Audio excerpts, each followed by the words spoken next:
Hello guys, I am Sia and we are back with season 3 at Paok in Greece, and it has been a summer of change. We've got the end of the season, we've had an absolute stormer, but let's see we brought in, let's see exactly what has gone on in Greece, and fingers crossed you'll be impressed with what I have managed to accomplish. Here we go. As you can see, £16.5 million came in and £13.75 million went out, and honestly I feel like we're at a lot stronger position. If we look at who went out, Benassi went on a free. These are all players that were agreed at the end of the contract. Didn't want to stay, Benassi. Done a very good job for us. We look at 56.9 over a 7 both years here. He probably did deserve to get himself up there. We did spend money on him, but he wouldn't sign another contract. He just wasn't interested, unfortunately.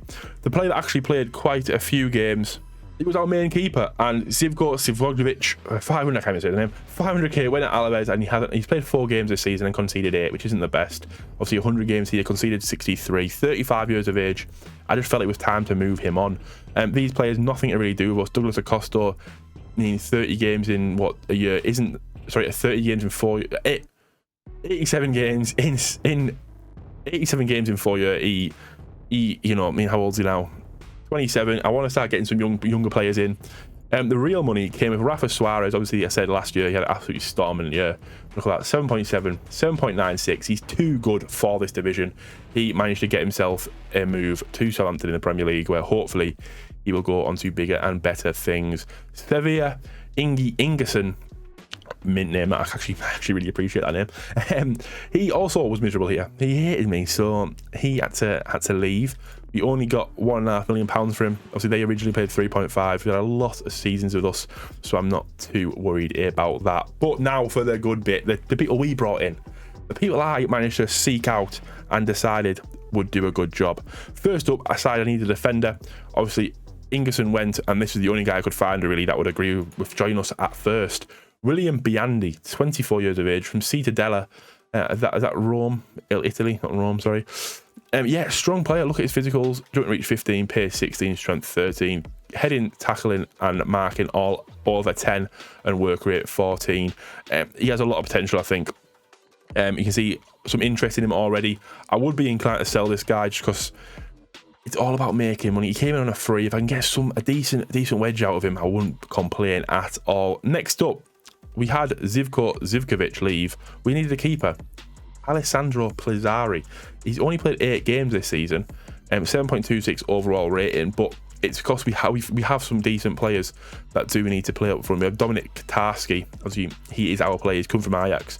He was here before I got here, and he's honestly outstanding player. So we have 2 very good goalkeepers, both fighting for the same place.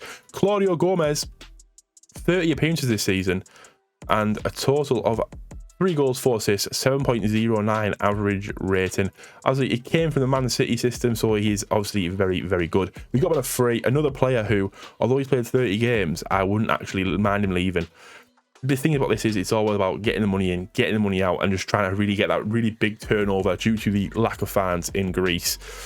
Next up, we have Emmanuel Valeri, also from Cremonese. Rafa Suarez left. We needed a left wing back, and this guy was just someone that honestly I fell in love with. He signed with £3 million. They made a lot of money on him. Average rate of 8. Average rate of 8. He smashed Rafa Suarez. Another player I don't think I'll be able to keep. I can see a lot of clubs coming in for him. Is he wanted to focus transfer? No one wants him, which I think is weird. But I easily think £40.5 million for Suarez, we can make a fortune on Emmanuel Valeri. He's only 25, so there's plenty of time to be making that up. Then, obviously, with the Suarez leaving, that deal was going through for ages. Nothing ever came of it. So I was starting to wonder, you know, I had to bring people in. Obviously, Biandi was already in. I was like, I can spend this money now. Leonidas Sturgeon, everyone knows this man. He is such a good defender. He obviously turns into an absolute titan. He's 6 foot. If we go to his attributes, I mean, look at him already. He's already amazing to get that ball out from the back. Good mentals, good physical, sorry. Decent mentals, to be fair. I mean, flair, leadership off the ball, not the best, but everything else is an absolute tank. Tackling 14, marking 13, passing 12. So he's more than capable of getting out of that danger and passing that ball around. And next up, Ibrahima Diallo. He is Senegalese, 25 years of age. He came from Southampton. I thought, right, I didn't think we'd be able to get him. I thought if I tease this, just tease it, just tease it a little bit, try and get the man in, because, you know, we've done a bit of business with Southampton, and he came in. I love this guy. 7.23 average rating, 32 appearances, 9 goals and 3 assists. I'd like to have a look at the team. The goals scored: 48 for Nelson Oliveira, once again flying high, 35 for Ibanez, and Eteki actually got 30 himself with 12 for Merg, which is, I'm buzzing with that. I think that is very, very nice to see.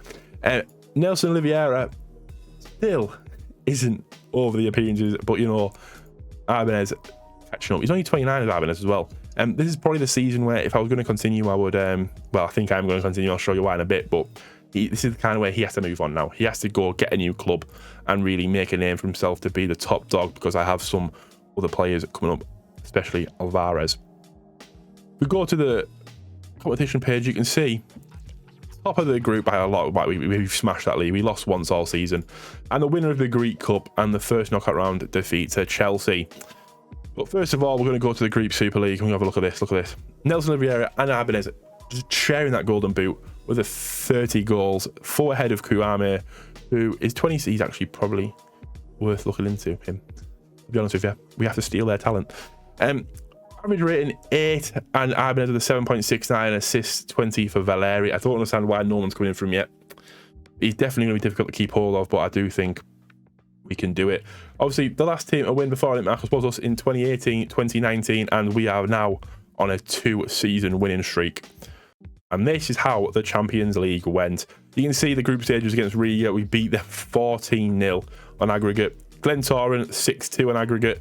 And then Trabzonspor, who I honestly thought we would really struggle against, we beat them 7-0.